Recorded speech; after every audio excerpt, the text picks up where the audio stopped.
Who needs to buy who in the Premier League Part 2? Call me Dr. Seuss because that rhymed. Hey everyone, Finn here, that is FYN. I hope you're all having a fantastic day.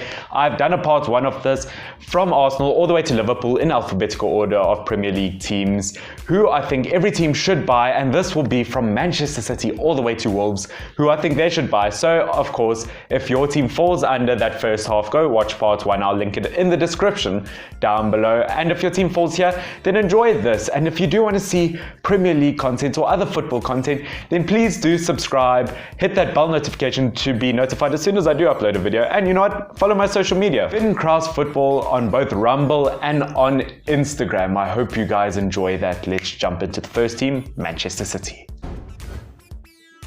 Manchester City, we know, have so much depth in their attack with Aguero, with Jesus, and then you get to the wingers, they've just got a plethora of wings in their team, and you have to wonder if they would be doing better in the Premier League if Sane wasn't injured as another left wing option, because we know he is a world-class young left wing from Germany. We know he's a world-class player. We know their midfield is stacked. They don't need a new midfield. Let's just talk about their defense. Their defense, now that Laporte is injured, is very shaky. I mean, Stones, you did look promising at first, but you've just been very unreliable. Otamendi is getting older. I will talk about just in general. Although Silva in the midfield and Fernandinho are getting older and they will have to be replaced very soon because Silva's leaving end of the season, I'll not name another midfielder because I'm talking specifically about buying players in this January transfer window. So of course Silva's leaving end of the season. We'll talk about midfielders then at the end of the season. They need a new centre back, and let's hope the first player I'm going to mention doesn't get me flagged on YouTube, because I would be pretty sad if this got me flagged. But it is Samuel Umtiti, the man with the weird name. I think is a great option. He's a World Cup winner. He does well for Barcelona. But because Piqué and Lenglet are at Barcelona, Samuel Umtiti gets a substantially less game time than the other centre-back options at Barcelona. And I think he deserves more game time. Although Piqué is leaving pretty soon, he would leave end of the season if he did leave, which he probably will stay another season or two. That's not something we talk about now. We talk about Samuel Umtiti moving now because I think he's a world-class option that could do well. Because let's be honest, I think City miss Vincent Kompany a tiny bit. He's a solid option, would do great in City's defense. And when Laporte comes back, can you imagine that French partnership in the centre-back positions for Manchester City? Woo, that seems like something strong there, don't you agree? Next is Manchester United, the Manchester rivals to Manchester City. This is my team. And look, although Lingard has scored 1 goal this whole year, I have to say we might need a new attacking midfielder. There are problems in United's defense, but that's more of a tactical issue that they need to sort out, and strategies and all of that stuff. They needed an attacking midfielder, and they've needed that for a very, very long time. I think Bruno Fernandes is the one to do. Although he hasn't done as well this season so far than he did last season, he's still doing so well for Sporting. I think he'll do really well. He's doing well for Portugal as well. I think he's a great option for Manchester United. The closest one to him I would say is Havertz, probably moving to United. But let's be honest, no German player in the Bundesliga ever moves out of the Bundesliga, do they? They just end up moving to Bayern Munich and then eventually Borussia Dortmund, and then back to Bayern Munich. But I think Bruno Fernandes is the one to create chances for Manchester United, because we need a player who can create lots of chances and that is tactically great on the ball. And you know what? I think we need someone who helps Rashford score even more glorious goals. We go to Newcastle. Newcastle, I think you guys need a really strong holding midfielder, or a midfielder that can be the glue to your guys' midfielder, that really just helps distribute the ball everywhere and is a solid option. And this might sound like a weird one, but I think Granit Xhaka from Arsenal would be a great option and a great addition to the Newcastle midfield. Newcastle, you guys are doing much better than I thought so far this season, but I think you need one more really good player just to stay closer as a mid-table team for the end of the season at least. Xhaka, you have really just been let down by Arsenal fans, because Arsenal fans, to be 100% honest with you, you guys are probably the most toxic fan base I've ever seen. No offense, but I mean, Wenger was there for over 20 years. You absolutely booed him out of there. Freddie hadn't even managed his first game and you guys booed him out already with Freddie out as soon as he put his first lineup up. You guys are a very toxic fan base at times. I mean, I know it sounds weird, but I might prefer Liverpool fans over you guys. But you know what? You aren't a huge fan of Xhaka. Xhaka isn't a huge fan of you. I think he needs to move I think Newcastle is a place where he can really just build his name up again because he is a great centre-back option, centre midfielder option. Norwich, I'm not going to name a player for you guys because I don't think a player is what you need. I think you guys need Big Sam. Yes, that's right. I think Big Sam needs to come back to the Premier League because he is notorious at building up players who are in the relegation zone. He is known for bringing players out, bringing teams out of the relegation zone. That is what he needs. If you're in the relegation zone, who are you going to call? Not Ghostbusters, but Big Sam.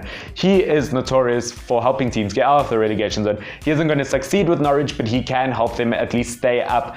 And who knows what Norwich can do from then on to improve. Hopefully they can do something because they are actually a very good team, but they just let in unnecessary goals and they don't score as much as they should, but they are a very solid team. Sheffield United is next. Now, you guys have done so well, Sheffield United, and it's very hard to say who you guys need as another player because I think you're pretty much sorted. Although Dean Henderson is only on loan from Manchester United, you guys can talk about getting a new goalkeeper at the end of the year because remember, this is for this January transfer window. I think you guys should get Valery as right back from Southampton. I know it's a bit of a weird one, but Southampton are most likely going to go down in the Premier League, and I think you guys should take your chance and get him so that Valery probably doesn't want to get relegated with Southampton. He's such a promising young right back. Valery could do really great in that right back position for Sheffield United because he's great at getting the ball forward and he does get back pretty well. And we've seen some really good players come from relegated teams in recent years. I mean, we've seen Robertson from Liverpool come out of Hull City. We've seen also the likes of Harry Maguire come from the same, and we've seen Shaqiri come from Stoke. Some relegated teams have some great players, and I think Valery could be one of those. Southampton is the next one, and guys, my question of the video is, who do you guys think Southampton should get? I haven't written anyone down. It's not because I'm lazy or couldn't think of anyone, but it is because I want you guys to put down, because I love this community channel where you guys comment in the comment section down below. Where else would you comment? Tell me in the comment section down below who you guys think Southampton should get and who you think would help. I think it was stupid when they did get rid of Austin because now Austin is at West Brom, Southampton striker from last season, and he is having the time of his life in West Brom, and West Brom look like they're probably going to get promoted next season.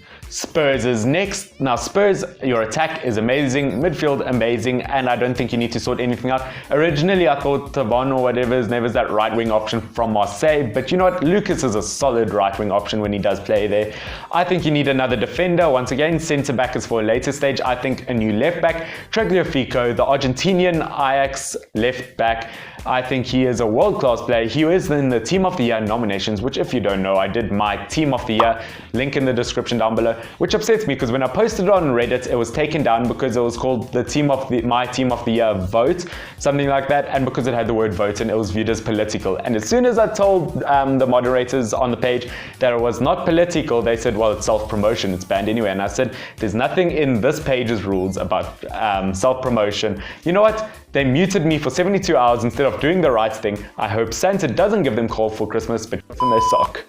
Is that too far? Let's go on to the next club. Watford is next, and I don't think Watford are going to have the funding to buy a player, and they are without a doubt going down. So I don't think they're going to be able to buy anyone, and no one's really going to willingly move to a team that is definitely going to get relegated. I think they need to loan out a player. I think they should loan out Fosu Mensah from Manchester United. He can be a solid defensive midfielder option or a solid right back option. They can choose, and there's just too much competition in the right back position currently for Manchester United. We've got Wan-Bissaka, we've got Delot, and at times it looks like Laird is starting to play more and more that young right back for Manchester United. Fosu Mensah, I think, should be a defensive midfielder for Manchester United when Matic moves on. But I think the best thing that they could do, Fosu Mensah just loaned out a tiny bit to Watford and just soften the blow a tiny bit. Second last is West Ham, and I asked people on Reddit. I don't know if I'll find the guy who commented it. I'm sorry if you're watching this and it was your comment, but he suggested Wilfred Bolly because Bolly is a great option, and it's one of those weird things like a Patrice Evra moving to West Ham. Bolly could really strengthen that West Ham defense because they've got a very good team and a very expensive team that they spent a lot of money on. But I think they need a new defender. Wilfred Bolly, the French centre-back from Wolves, could do great jobs at West Ham, and I think he's a solid option. And the reason I think Wolves will sell him or could sell him as a centre-back is because my last team is Wolves, and I think they should get Ruben Dias. Yes, I think they could probably give West Ham Wilfred Bolly and get Ruben Dias because Dias is Portuguese, and we both know that Wolves like themselves a bit of Portugal, don't they? But they are notorious for buying Portuguese players as of late, especially. I think Ruben Dias is a solid option from Benfica, doing so well for Benfica, and he's been linked to bigger clubs like Manchester United, although let's be honest, as of late Manchester United aren't that much of a bigger club than Wolves. But I have to say Ruben Dias could be an absolute steal for Wolves, because I think he could really just be the total package and everything Wolves are looking for. Guys, I hope you have enjoyed this video. Once again, go watch part 1 if you haven't, and do subscribe, like and share to help me reach 275 subscribers before the end of this year. That would be incredible, to be honest, and I'd love that so much. So please help me reach that goal. But guys, this has been Finn, FYNN. I love every single one of you. Stay awesome. Cheers.